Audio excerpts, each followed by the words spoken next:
Which kind of person are you? Would you rather curl up on the couch with a nice movie, or would you like to jump out of an airplane?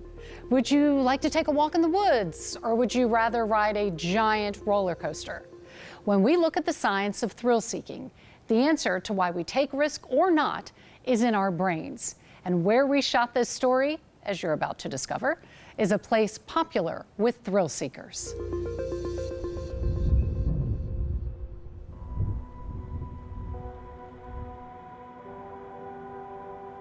Back when I was an undergrad at Emory, I knew this as the Georgia Mental Health Institute. It was a regional mental health institute.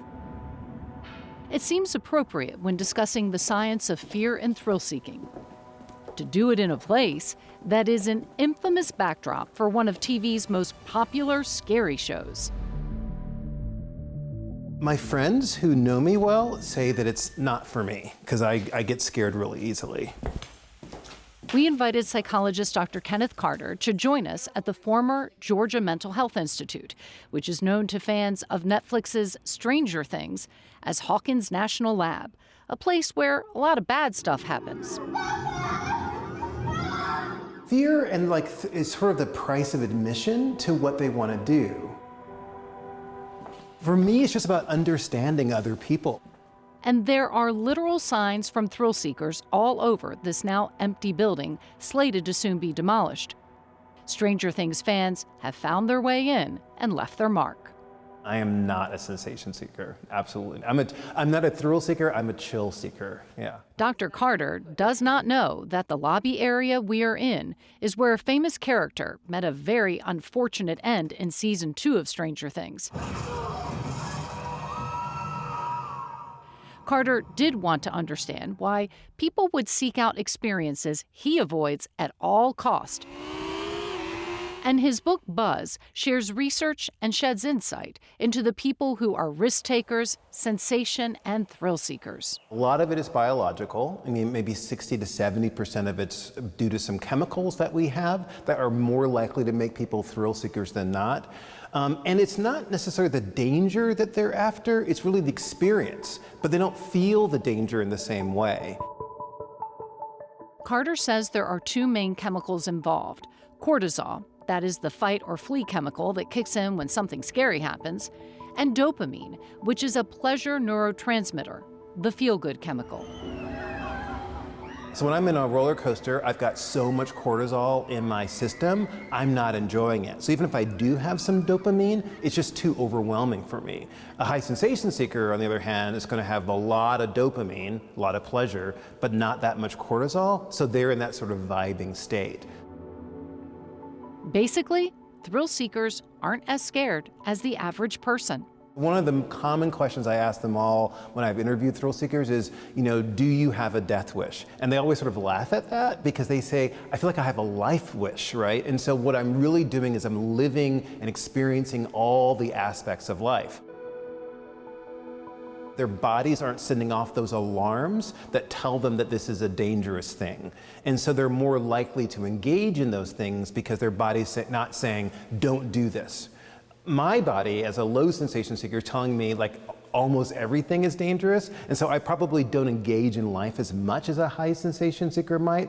But the problem is I just don't have the, software, the hardware to run that program in my body. Dr. Carter and I made our way into the bowels of the building, and because he didn't know what happened in Stranger Things in these halls, or this boiler room, or these tunnels, and because there was a video crew with him in the dark, he was fine. Still, now that you've been at Ground Zero, do you think you'll watch Stranger Things? Probably not, but I'll ask some friends about it. There is a dark side to thrill-seeking. There are higher levels of substance use and abuse among high sensation-seeking people. But they also play important roles in our communities. We need them in our society. First responders, emergency room physicians and nurses, window washers, in high-rise buildings, police officers. We utilize those individuals to help sort of protect society and do certain kinds of things. And they're really good at being able to do that. But we also need people like me to sort of stop the bad things from happening because we're the extra cautious conscious people. And so trying to find that balance and sort of understanding each other and ourselves, to me, is what this is all about.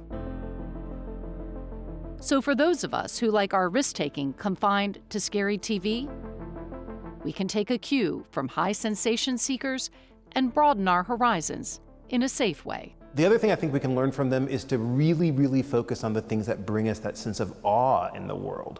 You know, as a low sensation seeker, I get sort of that awe experience from sunrises and the beach. High sensation seekers get it from climbing up on mountains and that kind of stuff.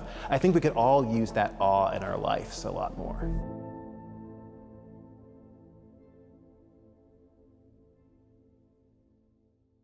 If you're curious about how much of a thrill or chill seeker you are, Dr. Carter has a quiz in his book that you can take. You answer statements with numbers from 1 to 5, with 1 being not like me, 5 being very much like me. Some of his statements are, I would like to explore strange places.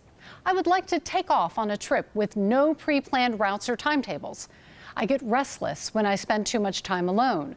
I like wild parties. I would love to have new and exciting experiences, even if they are illegal. I would like to do frightening things. The higher the score, the more of a thrill seeker you are. But the scoring even breaks it down more to your boredom susceptibility and your disinhibition score.